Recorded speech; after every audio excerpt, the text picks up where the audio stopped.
ಕಟ್ಟಿಕೊಂಡಿತ್ತು, ಕತ್ತಲು ಹೆಪ್ಪು ಕಟ್ಟಿಕೊಂಡಿತ್ತು. ಜಗತ್ತೆಲ್ಲ ಮತಿಯಲ್ಲಿ ಅಳಿಸಿ ಹೋದಂತಿತ್ತು, ಜಗತ್ತೆಲ್ಲ ಮತಿಯಲ್ಲಿ ಅಳಿಸಿ ಹೋದಂತಿತ್ತು.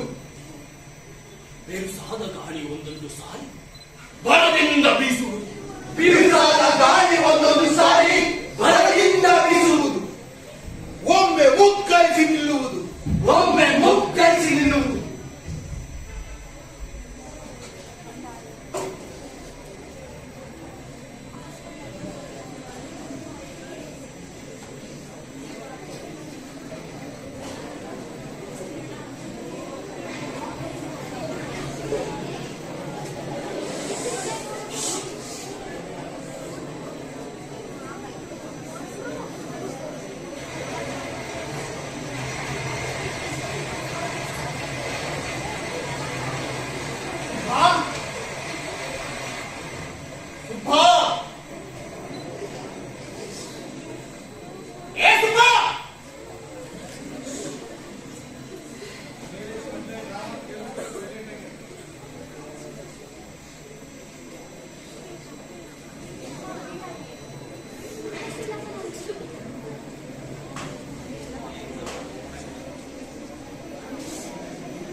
ಮಲೆನಾಡಿನ ಕಾಡು ತುಂಬಿದ ಮಲೆಗಳು ಆ ಕತ್ತಲೆಯಲ್ಲಿ ರೂಪುರೇಖೆ ಕೂಡ ಕಾಣದಂತೆ ನಿಶೇಷವಾಗಿ ಮಾಯವಾಗಿದ್ದವು. ಬಿರುಸಾದ ಗಾಳಿ ಬೀಸಿದಾಗ ಅರಣ್ಯವೆಲ್ಲ ಓ ಎಂದು ಘರ್ಜಿಸಿದಂತಾಗುವುದು.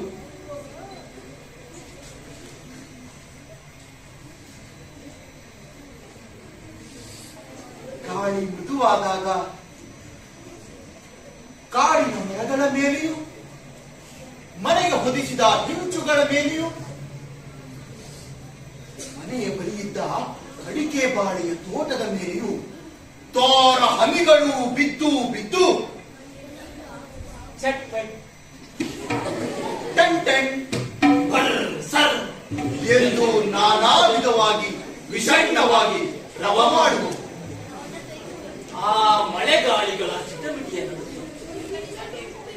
ಸಾವಿರಾರು ಕಪ್ಪೆಗಳು 10 ದಿಕ್ಕುಗಳಿಂದ ಒಟ್ಟ ಕೊಟ್ಟುತ್ತ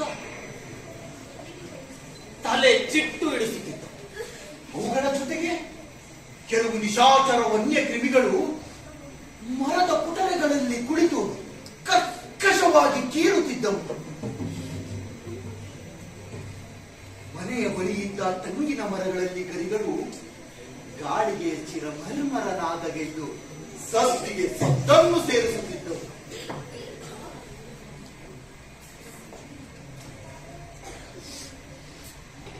ಆಕಾಶದಲ್ಲಿ ಮುಗಿಲು ಕವಿದು ಕುರುಡು ಕತ್ತಲೆ ತುಂಬಿತು. ಒಂದೊಂದು ಸಾರಿ ഇരുಳಿನ ಗುಟ್ಟನ್ನು ತಿಳಿಯಲೋಸುಗ ಹಗಲು ಇಣಿಸಿತೋ ಎಂಬಂತೆ ಬಳ್ಳಿ ಮಿಂಚು ಮುಗಿಲುಗಳ ಸಂಧಿಯಲ್ಲಿ ನಾಗರ ಹಾವಿನಂತೆ ನಾಲಿಗೆ ಎತ್ತಿ ಚುರ ಚುರ ಗುಟ್ಟ ಹೊಳೆದು ಕಣ್ಮರೆಯಾಗುತ್ತಿತ್ತು. ಜಗತ್ತು ನಾದಮಯ, ತಿಮಿರಮಯ, ವರ್ಷಮಯವಾಗಿ ಮನೆಯ ಸುತ್ತಲೂ ನೀರ್ಗಾಲುವೆಗಳು, ತೊರೆಗಳು ಕೆರಳಿದ ಸಿಂಹಗಳಂತೆ ಬೋರ್ಗರಿದು ಹರಿಯುತ್ತಿದ್ದವು. ಹುಡುಗು ದಿಗಂತದಿಂದ ದಿಗಂತದವರೆಗೆ ಉರುಳುತ್ತಿತ್ತು. ಆ ಮಳೆ, ಆ ಗಾಳಿ, ಆ ಕಾಗಾಲದ ಚಳಿ, ಇವುಗಳಲ್ಲಿ ಬೆಚ್ಚಗೆ ಮನೆಯೊಳಗೆ ಮಲಗಿಕೊಳ್ಳುವ ಯಾರಿಗೆ ತಾನೇ ನಿದ್ದೆ ಬರುವುದಿಲ್ಲ.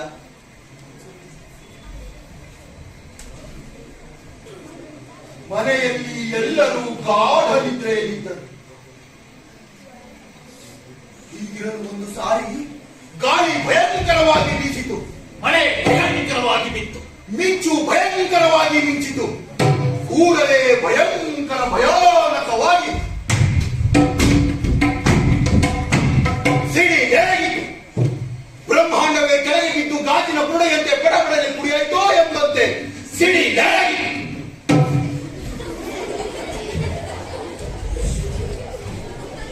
ಗೌಡರಿಗೆ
ಕೆಳಜಗಲಿಯ ಒಂದು ಮೂಲೆಯಲ್ಲಿ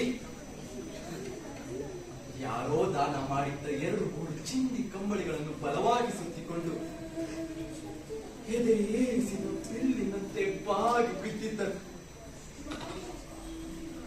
ಬಹಳ ಚಿಕ್ಕವನಾದ ಅವನು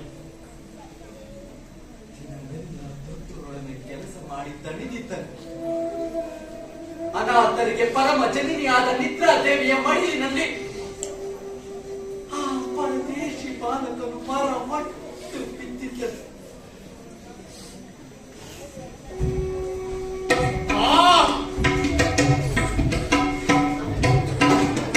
ಗೌಡರಿಗೆ ಏನಿದು?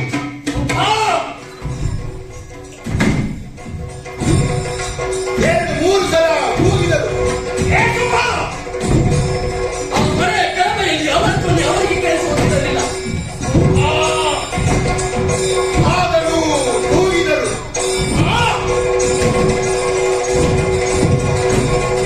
ಹಾಸಿಗೆ ನೆಟ್ಟು ಒಂದು ಬೆಟ್ಟವನ್ನು ಹಿಡಿದುಕೊಂಡು ಮೇಲ್ಕಡೆಯಿಂದ ಕೆಳಗಿಳಿದರು.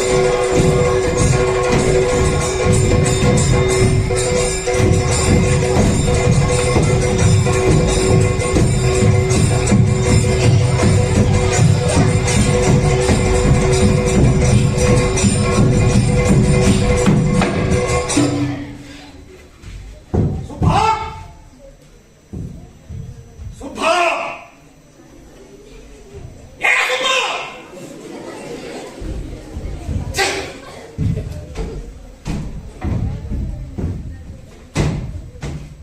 ಗೌಡರು ಮನೆ ಯಜಮಾನರು, ಶ್ರೀಮಂತರು, ಆ ಗ್ರಾಮಕ್ಕೆಲ್ಲ ಒಡೆಯರು, ಕಟ್ಟವರ ಸ್ವಭಾವದವರು. ಅವರಿಗೆ ವಯಸ್ಸು 60ರ ಮೇಲಾಗಿತ್ತು. 3 ಮದುವೆಗಳಾಗಿತ್ತು. 4-5 ಮನೆತನಗಳಿಗೆ ಹೆಚ್ಚು ಬಡ್ಡಿಯ ಮೇಲೆ ಸಾಲ ಕೊಟ್ಟು ಅವುಗಳನ್ನು ಹಾಳು ಮಾಡಿದರು. ಎಲ್ಲರಿಗೂ ಹುಲಿಯನ್ನೇ ಕಂಡಂತೆ ಗೌಡರು ಆ ಭೀತಿಯನ್ನು ತನಗೆ ತೋರಿಸುವ ಗೌರವವೆಂದು ತಿಳಿದುಕೊಂಡಿದ್ದರು.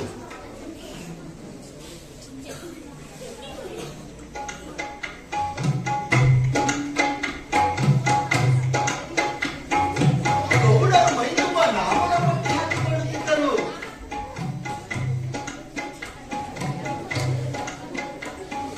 ನಿತ್ಯವೂ ಶಿವ ಪೂಜೆ ಮಾಡುತ್ತಿದ್ದರು.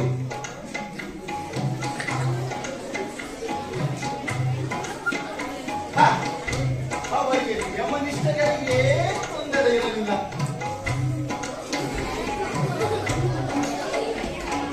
ಬ್ರ್ಯಾಂಡಿಯನ್ನು ಕುಡಿಯದೆ ಅವರಿಗೆ ಏನೂ ಗೊತ್ತಿರಲಿಲ್ಲ.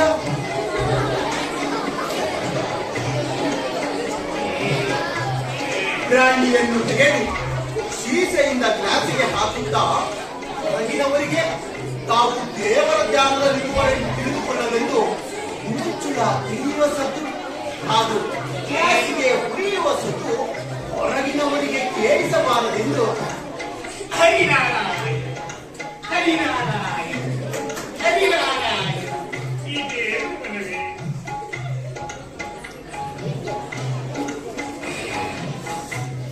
ಹರಿನಾರಾಯಣ ಹರಿನಾರಾಯಣ ಹರಿನಾರಾಯಣ ಏನು ಮನವೇ? ಹರಿನಾರಾಯಣ ಹರಿನಾರಾಯಣ ಹರಿನಾರಾಯಣ ಇದೇನು ಮನವೇ?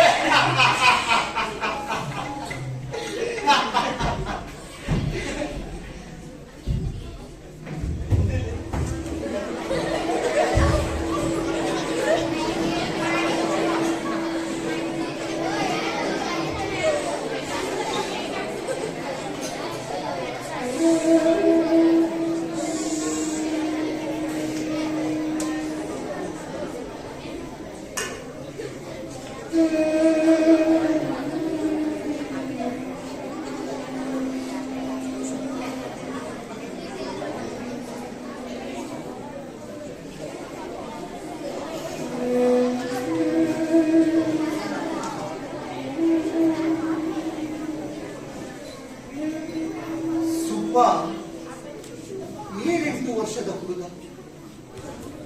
ಸುಬ್ಬನ ತಂದೆ ರಂಗ ಗೌಡರ ಒಕ್ಕಲಾಗಿದ್ದ.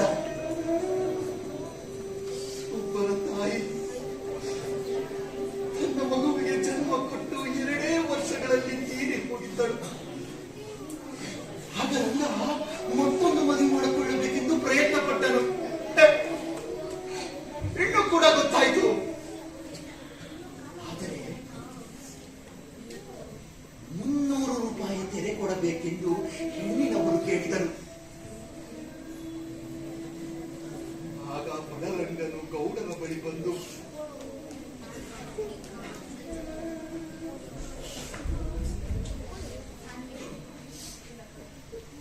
ಒಡೆರ ಒಡೆರ ಯಾರೋ? ನಾನು ರಂಗ ಬಂದಿನಿ. ಓಹೋ ರಂಗನೇ, ಏನ್ ಸಮಾಚಾರ?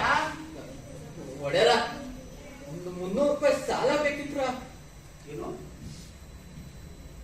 ಹಳೆ ಬಾಕಿನೇ ಇನ್ನೂ ಚುಕ್ತಾ ಮಾಡಿಲ್ಲ. ಅದ್ರ ಮೇಲೆ 300 ರೂಪಾಯಿ ಸಾಲ ಬೇಕು ಒಯ್ಯರಂತ ಬಂದಿದೆಯಲ್ಲ, ನಿಮ್ಮ ಅಪ್ಪ ಬರ್ತಾನೆ ಕೇಳೋದು ಸಾಲ ಕೊಡಕ್ಕೆ. ತೋಟಕ್ಕೆ ಹೋಗಿ ಕೆಲಸ ನೋಡ್ಕೊ ಬಂದ್ಬಿಡ್ತಾರೆ. 200 ರೂಪಾಯಿ ಸಾಲ ಕೊಡಿ, 1 ರೂಪಾಯಿ ಕೊಡಕ್ಕಾಗಲ್ಲ ನಿಮಗೆ ಎಂದು ರೇಗಿನ. ಹೀಗಾಗಿ ರಂಗನ ಮದುವೆ ನಿಂತಿತು. ಕೆಲ ದಿನಗಳಲ್ಲಿಯೇ ರಂಗನಿಗೆ ರೇಷ್ಮೆಗಾಗಿ ಒಂದು ತೀರಿ ಹೋದನು. ಗೌಡರು ತಮ್ಮ ಸಾಲಕ್ಕಾಗಿ ಸುಬ್ಬನನ್ನು ತಮ್ಮ ಮನೆಯಲ್ಲಿ ಜೀವದಾಳನಾಗಿಟ್ಟುಕೊಂಡು ಮಗಸರು ಕತ್ತೆಗಳ ಮೇಲೆ ಹೊರಟೇರುವಂತೆ ಆ ಬಾಲಕನ ಮೇಲೆ ಕೆಲಸಗಳನ್ನು ಬೇರತೊಡಗಿದರು.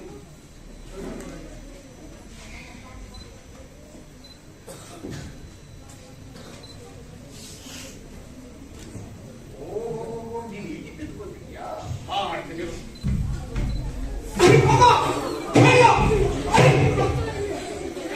ನನ್ನ ಮಗನೇ ತಪ್ಪ ಮಾಡ್ತಾನ. ತೋಟಕ್ಕೆ ಹೋಗಿ ಅಡಿಕೆನ ಹೆಕ್ಕಿ ಸೋಗೇನೋ ಮರದ ಕೆಳಗಡೆ ಕೊಚ್ಚಾಕ ನೋಡ್ತಿದ್ಯಾ?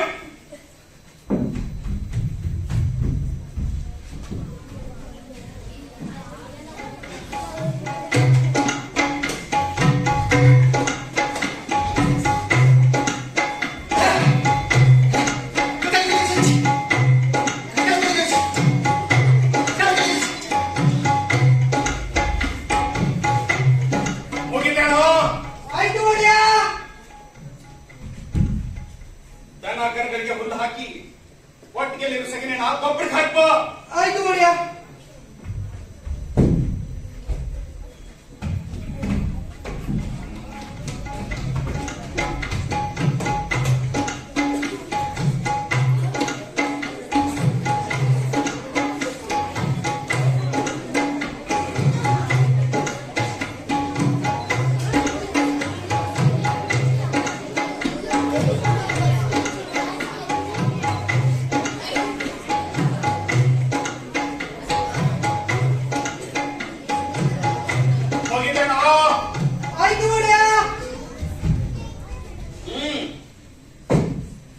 ಲಂಗೋಟಿನ ತೊಳೆದು ಹಾಕು.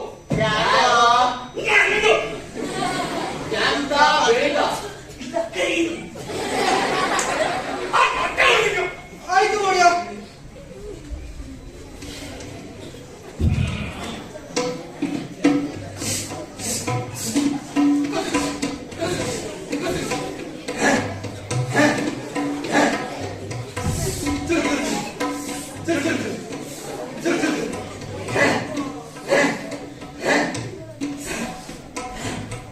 ಹೋಗಿದ್ದೇನೋ?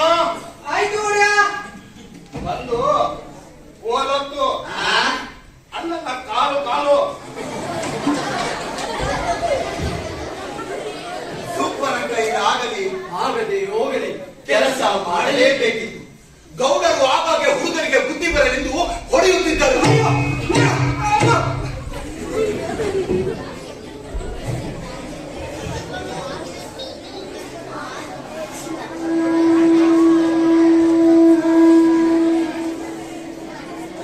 ಸುಬ್ಬನು ದಿನ ದಿನವೂ ಕೃಷನಾಗುತ್ತಿದ್ದರು.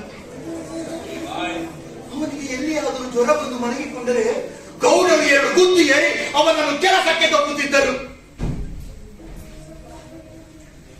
ಮತ್ತೆ ಬಿಟ್ಕೊಂಡಿದ್ಯಾ? ಆ ಕೆಲಸ ನೋಡ್ಕೊ.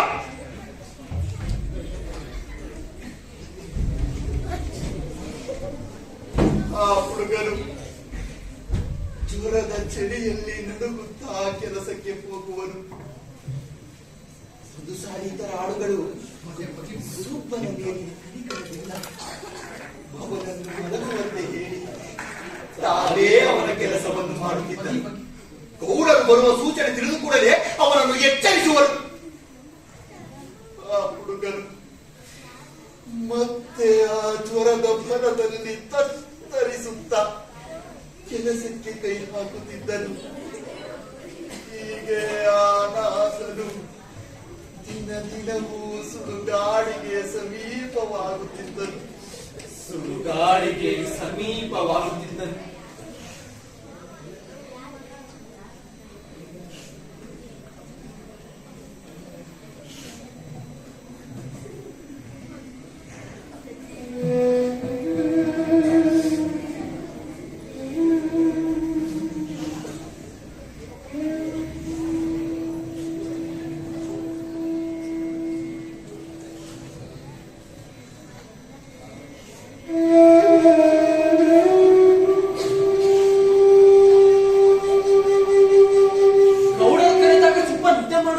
ಹೌದು, ಆದರೆ ಅನಾರೋಗ್ಯವಿರುವವರೆಗೆ ಕನಸಿಲ್ಲದೆ ನಿದ್ದೆ ಬರುವುದು ದುರ್ಲಭ. ಸುಬ್ಬ ಏನೇನೋ ಕನಸು ಕಾಣುತ್ತಿದ್ದನು. ಜಾಗೃತ ಅವಸ್ಥೆಯಲ್ಲಿ ತನಗಿಲ್ಲದ ಸುಖಗಳನ್ನು ಕನಸಿನಲ್ಲಿ ಕಂಡುಂಡು ಸವಿಯುತ್ತಿದ್ದನು.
ಕನಸಿನಲ್ಲಿ ಲಭಿಸದ ಹಾಗೂ ಕೈಗೂಡದ ಬಯಕೆಗಳು ಕನಸಿನಲ್ಲಿ ಕೈಗೂಡುವುದು ಸ್ವಭಾವ.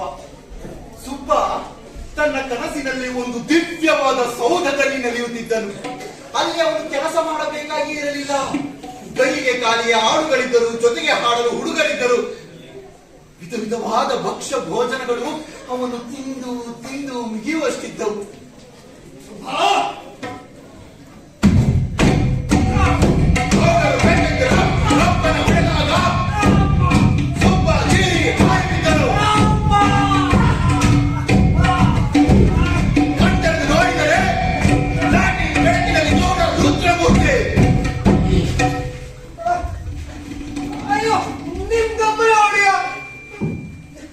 ಏನೋ ಕಲ್ಪಟ್ಟಿ ಮಗನೇ,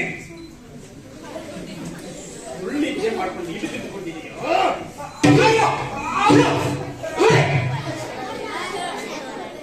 ಎಂದು ಮತ್ತೆ ಹೊಡೆದರು. ಆ ಹುಡುಗನು ಅಳುತ್ತಾ ಕಣ್ಣೀರು ಸುರಿಸುತ್ತಾ ನಡೆದುತ್ತಾ ನಿಂತನು. ಅವನಿಗೆ ನೋವಲ್ಲದೆ ಯಾವುದೂ ಸರಿಯಾಗಿ ಅರ್ಥವಾಗಲೇ ಇಲ್ಲ.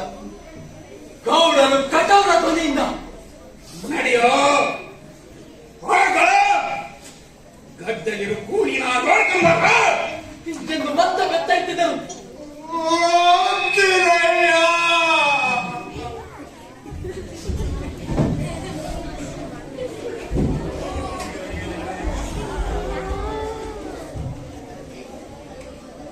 ಎಂದು ದೀರ್ಘವಾಗಿ ಕೂಗಿ ಕೆಲಸಕ್ಕೆ ಹೋದನು.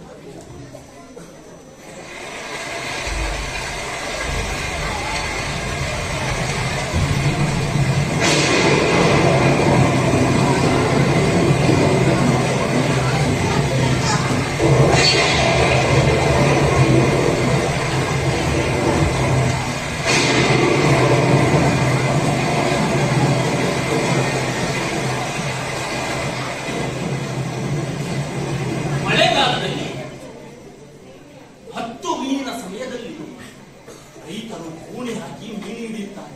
ದಿನಕ್ಕೆ 7 ಬುಟ್ಟಿಗಿಂತ ಹೆಚ್ಚಾಗಿ ಮೀನು ಸಿಗುತ್ತವೆ.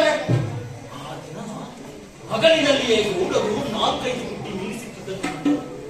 ರಾತ್ರಿ ಕೂಣಿ ತುಂಬಿ ಮೀನು ಉಕ್ಕಿ ಹೋಗುತ್ತವೆ. ಅಥವಾ ನೀರಿನ ಪ್ರವಾಹಕ್ಕೆ ಮೀನು ಬುಟ್ಟಿ ಕೊಚ್ಚಿಕೊಂಡು ಹೋಗುತ್ತದೆ ಎಂದು ಅವರಿಗೆ ಭಯ. ಅದಕ್ಕಾಗಿಯೇ ನಡುರಾತ್ರಿಯಲ್ಲಿ ಆ ಪುಟ್ಟ ಬಾಲಕನನ್ನು ಹೊಡೆದು ಎಬ್ಬಿಸಿತ್ತು.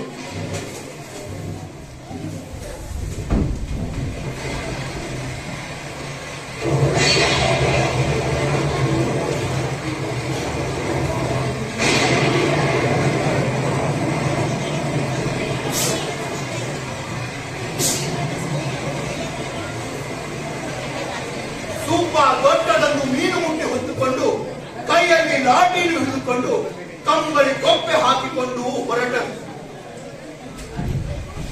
ಗೌಡರು ಮರಳಿ ಹೋಗಿ ಬೆಚ್ಚಗೆ ಮಲಗಿ ನಿದ್ದೆ ಮಾಡಿದರು. ಮಳೆ ಸುರಿಯುತ್ತಲೇ ಇತ್ತು. ಗಾಳಿ, ಮಿಂಚು, ಗುಡುಗುಗಳು ನಿಂತಿರಲಿಲ್ಲ. ಕತ್ತಲೆ ಕ್ರೂರವಾಯಿತು. ಹಾಗೆಯೇ ತುಂಬಾ ಕೆಸರು.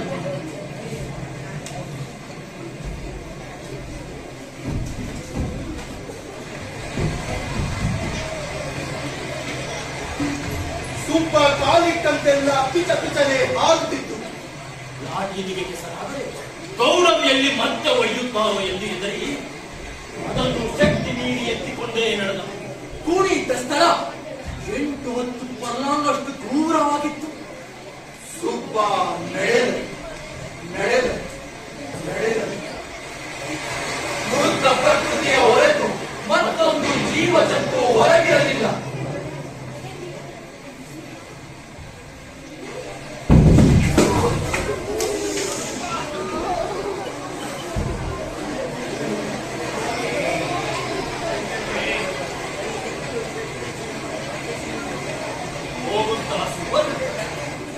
ಒಂದು ಗದ್ದೆಯ ಅಂಚಿನಿಂದ ಮತ್ತೊಂದು ಗದ್ದೆಯ ಅಂಚಿಗೆ ಹಾರುತ್ತಿರುವಾಗ ಕೆಸರಿನಲ್ಲಿ ಕಾಲು ಸಿಕ್ಕು ಬಿದ್ದು ಲಾಠಿಯನ್ನು ಹೊಡೆದು ದೀಪ ನಂದಿತು. ಆ ಕಗ್ಗತ್ತಲಲ್ಲಿ ಹುಡುಗಿ ಕರಗಿಯೇ ಹೋದಂತಾದದ್ದು.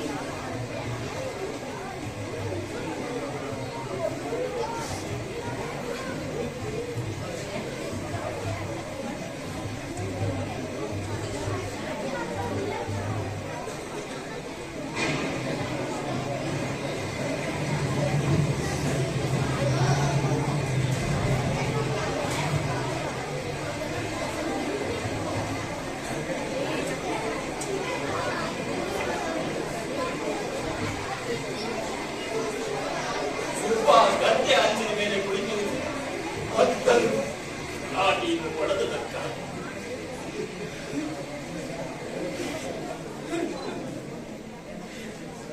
ಹತ್ತು ಮನೆಗೆ ಮೀನು ತಾರದೆ ಹಿಂದಿರುಗಿದರೆ ಏನು ಗತಿಯಾಗುವುದೋ ಎಂದು ಹೆದರಿ ಮತ್ತೆ ಆ ಕತ್ತಲಲ್ಲಿ ಆ ಮಳೆಗಾಳಿಗಳ ಪ್ರಚಂಡ ಪ್ರಳಯದಲ್ಲಿ ಮುಂಬರಿದನು. ಮಿಂಚಿನ ಬೆಳಕಿನಲ್ಲಿಯೇ ಊಹೆಯ ಮೇಲೆಂದು ಕೂಡಿ ಇದ್ದ ತಾವನ್ನು ಕಂಡು ಹಿಡಿಯಲೆಂದು ಬೀಳುತ್ತಾ ಏಳುತ್ತಾ ಅಳುತ್ತಾ ಭೀಕರ ಪ್ರಕೃತಿಯ ಭಯಂಕರ ಸನ್ನಿವೇಶದಲ್ಲಿ ಬಾಲಕನು ಕಡಲಲ್ಲಿ ತೇಲುವ ಹುಲ್ಲು ಹೆಸರಿನಂತೆ ಏರಿ ಹೋದನು.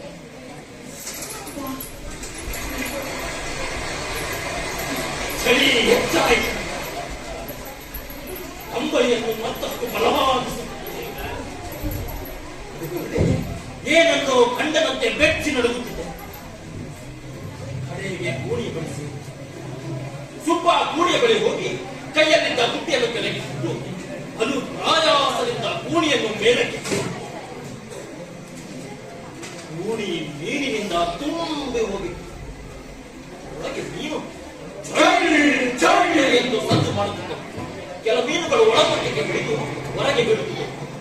ಸುಬ್ಬ ಕೂಣಿಯನ್ನು ಎತ್ತಿ ಹಂಚಿನ ಮೇಲೆ ಇಟ್ಟು ಬಂಡೆಯನ್ನು ಈಚೆಗೆ ತೆಗೆದು ಒಡನೆ ಮೀನು ತಿನ್ನಲೆಂದು ಬಂದು ಅದರೊಳಗಿನ ಒಂದು ಕೃಷ್ಣ ಸರ್ಪ ಬುಸ್ ಎಂದು ಚಿಮ್ಮಿ ಸುಬ್ಬನನ್ನು ಕಟ್ಟಿ ಓಡಿತು.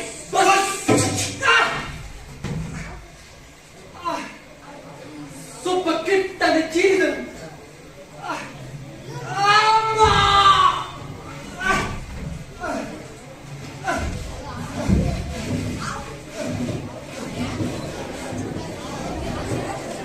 ವಿಷವೇರಿ ಕೆಳಗೆ ಬಿದ್ದನು.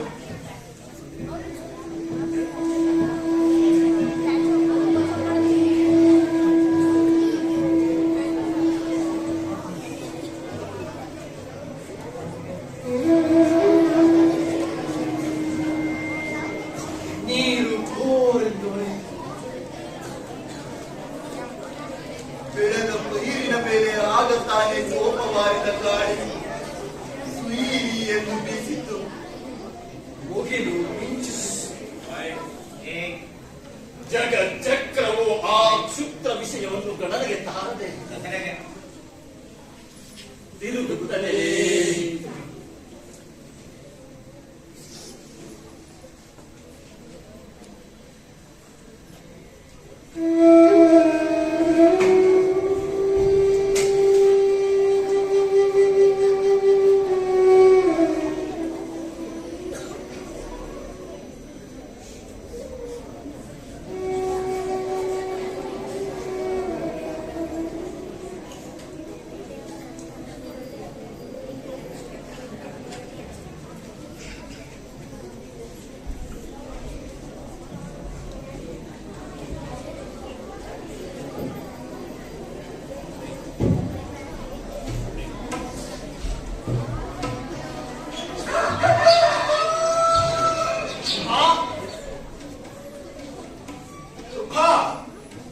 ಎಲ್ಲಿ ಹೋಗ ಈ ಹಣ?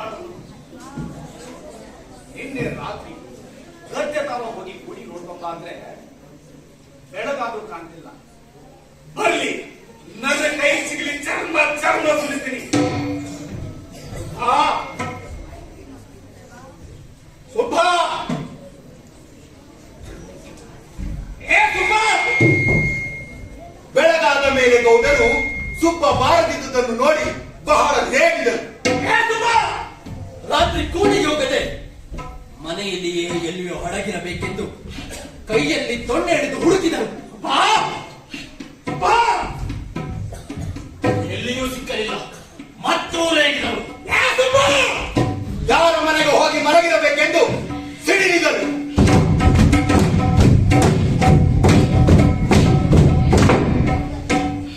ಕಡೆಗೆ ತಾವೇ ಒಬ್ಬ ಆಳನ್ನು ಜೊತೆಗೆ ಕರೆದುಕೊಂಡು ಅವನನ್ನು ಪತ್ತೆ ಹಚ್ಚಲು ಹೊರಟರು. ಲೇಕೆಂತ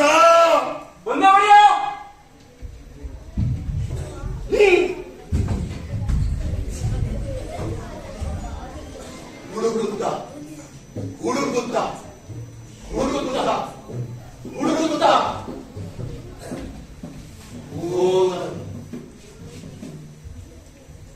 ದಾರಿಯಲ್ಲಿ ಗಡ್ಡೆ ಹಚ್ಚಿನ ಹೊಡೆದ ಲಾಠಿಯನ್ನು ಬಿದ್ದಿತು. ಅಲ್ಲಿಯೂ ರೇಗಿದರು. ಯಾವನ್ ಬಡ್ಡಿ ಮಗ ಎಂದು ಹಾರ ಇವನು ಆಟ ನನ್ನ ಕೈಗೆ ಸಿಗ್ಲಿ ಏನು ಬಿಡ್ತೀನಿ ಎಂದು ಗರ್ಜಿಸಿದರು. ಮುಂದೆ ಮುಂದೆ ಹೋದರು. ಕೂಲಿ ಸಮೀಪವಾಯಿತು. ದೂರದಿಂದಲೇ ಕೂಲಿ ಮಗಚಿಕೊಂಡು ಅಂಚಿನ ಮೇಲೆ ಬಿದ್ದು ತಂದು ಕಂಡು ಯಾವನ ನನಗೊಂದು ಮೀನು ಸಿಗದ ಮಾಡಿದ್ನಲ್ಲೋ ಎತ್ತಿಕೊಂಡರು. ಇನ್ನೂ ಹತ್ತಿರ ಹೋದರು. ಸೊಂಟದೆತ್ತರ ಬೆಳೆದ ಗದ್ದೆಯ ಕೇವಿಯ ನಡುವೆ ಕೆಸರು ಮೆತ್ತಿಕೊಂಡು ಸುಬ್ಬ ಬಿದ್ದಿದ್ದರು. ಗೌಡರಿಗೆ ಸ್ವಲ್ಪ ಗಾಬರಿ ಆಯಿತು.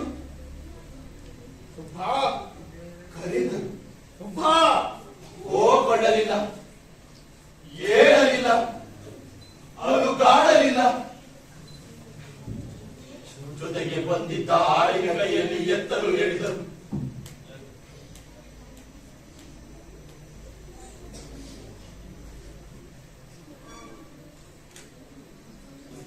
ಅವನು ಹೋಗಿ ಎತ್ತಿದನು.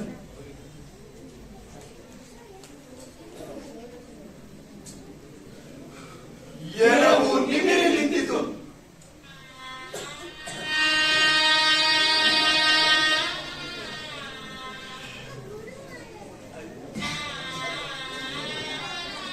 ಗೌಡರು ಬಹಳ ವ್ಯಸನ ಪಟ್ಟುಕೊಂಡು 300 ರೂಪಾಯಿ ಮನೆಗೆ ಬಂತು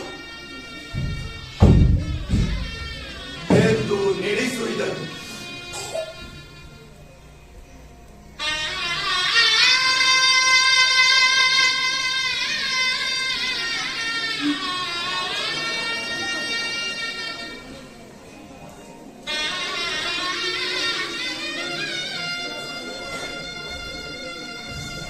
ದುರ್ಬಲತೆ ದೌರ್ಬಲ್ಯವಲ್ಲ, ಪ್ರಬಲತೆ ಆಳುವುದಕ್ಕಲ್ಲ. ಈ ಪ್ರಕೃತಿಯ ಮಡಿಲಲ್ಲಿ ನಾವು ನೀವು ಒಂದೇ.